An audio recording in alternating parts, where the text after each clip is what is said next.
दशरथ ने राम से यह तक कहा कि तेरी ये छोटी मां मुझसे गलत काम करा रही है बेटे, और तू इस समय सेनापति है, सारी सेनाओं का कंट्रोल तेरे हाथ में है, तू मुझे गिरफ्तार कर ले और मुझे जेल में डाल दे तो मेरा वचन भंग भी नहीं हुआ और तेरा राज्याभिषेक भी हो गया। मैं जेल में रह लूंगा लेकिन मैं तुझे निष्कासन नहीं दे सकता। लक्ष्मण कहते हैं राम से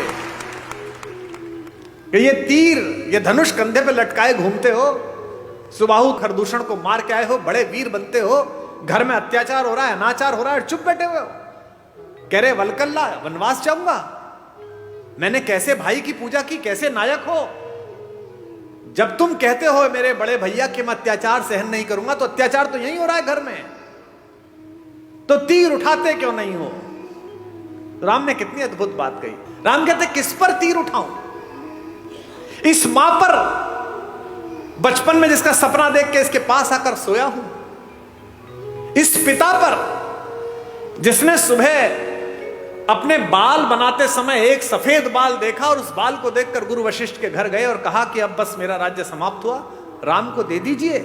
या इस भरत पर पाप भी जिसकी सोच की सीमा के बाहर खड़ा होकर प्रणाम करता है कि यहां नहीं जा सकता। किस पर तीर चलाने के लिए बोलता है, बता। राम कहते हैं कि बता मुझे, मैं किसको मारकर पातक लूं, इन तीनों में से किसे मार दूं। और आज समस्या क्या है, मुझे माफ करेंगी हमारी भाभियां, रात को टीवी पे क्या देख रहे हो, एक घर में 3 बहुएं हैं, पूरी रात षड्यंत्र चल रहा है। छोटी वाली ने बड़ी वाली का ऐसा करा, बड़ी वाली ने इसका ऐसा। ये अचानक नहीं हो रहा है। ये क्या सोच रहे हो, आपकी कहानी चल रही है। कहानी तो रामायण की चली थी तो कर्फ्यू लग जाते थे। तुम्हारे हीरे मोती जा चुके, तुम्हारी विद्या जा चुकी, तुम्हारी सारी तकनीक जा चुकी, तुम्हारे लड़के जा चुके, सब जा चुके।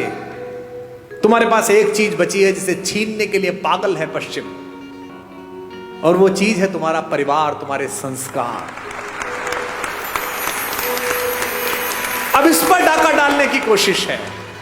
कोई सीरीज देख लो, उसके 40 मिनट में एक बलात्कार होगा, एक हत्या होगी, एक संस्कृति और कला के ऊपर, भारतीय दर्शन के ऊपर गंदी गंदी गालियां होंगी। ये क्या है, ये धीमे धीमे आपके घरों तक जहर पहुंचाया जा रहा है। क्या दिखाया जा रहा है आपके सीरियल में, एक लड़का है घर में, वो लड़का चरित्रहीन भी है, वो जिससे उसका विवाह हुआ उसके बाद भी किसी से प्रेम में है, वो जिससे प्रेम हुआ उसके बाद तीसरे से भी किसी से प्रेम में है, उस परिवार की दोनों महिलाएं उससे विवाह कर चुकी हैं। आप में से किसी ने ऐसा घर कहीं देखा है? ये भारत के घर नहीं है, एक परिवार में भी ये संस्कार नहीं, लेकिन ये डालने की कोशिश की जा रही है कि ये सही है। राम को त्रैलोक्य में सौंदर्य के पहले 5-10 नाम में आने वाली रावण की अनित्य सुंदरी बहन सूपनखा प्रस्ताव देती है कि जंगल है, कौन देखेगा, मुझसे प्रेम कर ले, विवाह कर ले, और ये तो वैसे भी बिना मां बाप के तेरे साथ आई है तो सब निभा लेगी। राम कहते हैं माता मेरा विवाह हो चुका। लक्ष्मण से कहती है, लक्ष्मण भी यही करते हैं, गुस्से में सीता को हानि पहुंचाने की कोशिश करती है और ऐसे में अस्त्र उठता है और उसकी नाक पर चोट लग जाती है, जो रावण के गुस्से का कारण बनी है। ये राम है जो जंगल में भी मिले हुए इस अश्लील, अशालीन, असंस्कारी, अपारिवारिक अवसर को ठुकरा देते हैं। और एक रावण है जो पंचकन्याओं में पूजित माता मंदोदरी का पति होने के बावजूद भी सिर्फ इतना सुनकर कि जंगल में 2 लोग घूम रहे हैं, उनकी बीवी बहुत अच्छी है, उसके पीछे लग जाता है, इसीलिए उसके कुल वंश का नाश होता है, सारी पीढ़ियां ध्वस्त हो जाती हैं, सब लोग समाप्त हो जाते हैं।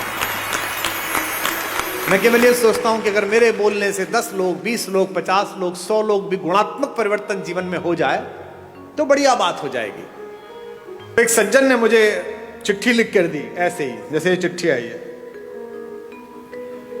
कि साहब वो मैं कल आया था, आपने राम और भरत के प्रेम के विषय में बताया, और मेरे सगे भाई साहब जो है वह हिम्मतनगर गुजरात में रहते हैं, और मेरा उनसे 25-30 साल से संपत्ति विवाद चल रहा है। ना मैं उनके बच्चों की शादी में गया, ना वो मेरे शादी में आए। पर कल रात सुन के मैं बहुत रोया। अब कल जब आपका कार्यक्रम समाप्त हो जाएगा तो मैंने दोनों बेटों को, बहुओं को लेकर मैं जा रहा हूं हिम्मतनगर, और संपत्ति के और अदालत के सारे कागज लेकर उनके चरणों में रख दूंगा और कह दूंगा, भैया जो आप जाने करिए, बस मुझे माफ कर दीजिए, मुझे चरणों में स्थान दीजिए। मुझे लगता है कि यही आपका पारिश्रमिक है, यही आपका प्रतिफल है। जिस समय आप दूसरे में ईश्वर देखना प्रारंभ कर देंगे, उस समय ईर्ष्या, कुंठा, बेईमानी, दुष्टताएं सबका विलोप हो जाएगा। और ये पृथ्वी इसीलिए बची हुई है अभी तक भी कि इसमें अच्छे लोगों का प्रतिशत ज्यादा है, बुरे लोगों का प्रतिशत कम है। हमारे एक शायर का शेर है कि दुनिया नफरतों की आखिरी स्टेज पर है, इलाज इसका मोहब्बत के सिवा कुछ भी नहीं। ये दोनों भाई थे, यूक्रेन और रूस, एक दूसरे के खून के प्यासे हैं, निरपराध लोगों को मार रहे हैं। और मरवा कौन रहा है? वो बाहर बैठा हुआ एक आदमी, वो यूक्रेन से कह रहा चिंता मत करना, हथियार कितने में मिलेंगे तू जारी रख। ऐसे बहुत लोग मिलेंगे आपके परिवार में बाहर खड़े हुए, जो आपके बच्चों को, आपकी बेटियों को, आपके बेटों को आपको सिखाएंगे कि घर में लड़ाई है, जारी रख, मैं तेरे साथ खड़ा हूं। वो अपने साथ खड़े, आपके साथ नहीं खड़े हुए।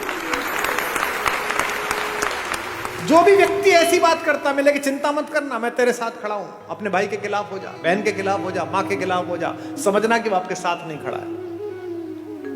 क्योंकि जो आपके साथ खड़ा है वो कह रहा है कोई बात नहीं, थोड़ा नुकसान फायदा चलता रहता है।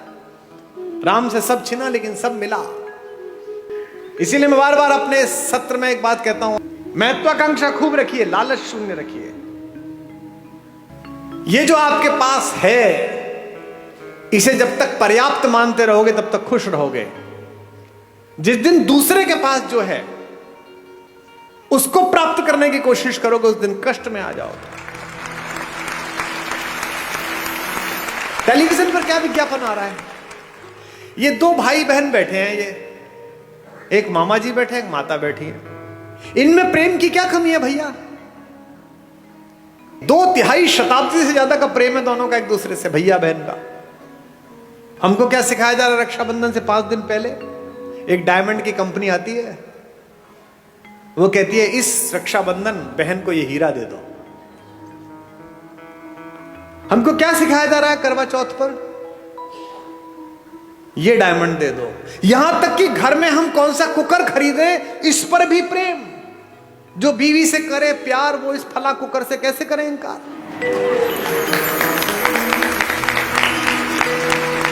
यानी जिनके घर में वो कुकर नहीं आता, वो अपनी पत्नी से प्रेम नहीं करते।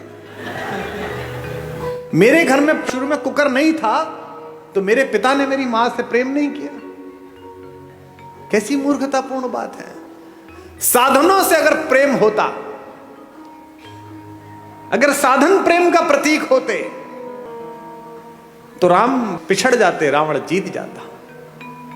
मुझसे लोग कहते हैं आगरे में एक सफेद रंग की बिल्डिंग दिखाकर के ये प्रेम का प्रतीक है। इसे प्रेम का प्रतीक बताते हो? ये प्रेम का प्रतीक है?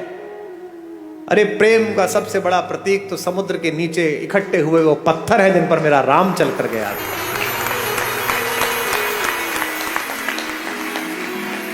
राम ने कहा है ऐसी की तैसी इस पर्वत की, ऐसी की तैसी इस समुद्र की। अगर मेरी प्रेमिका, मेरी पत्नी के बीच में कोई आया है तो 7 समंदर पार छुपाओ, उसके घर में जाके मारूंगा।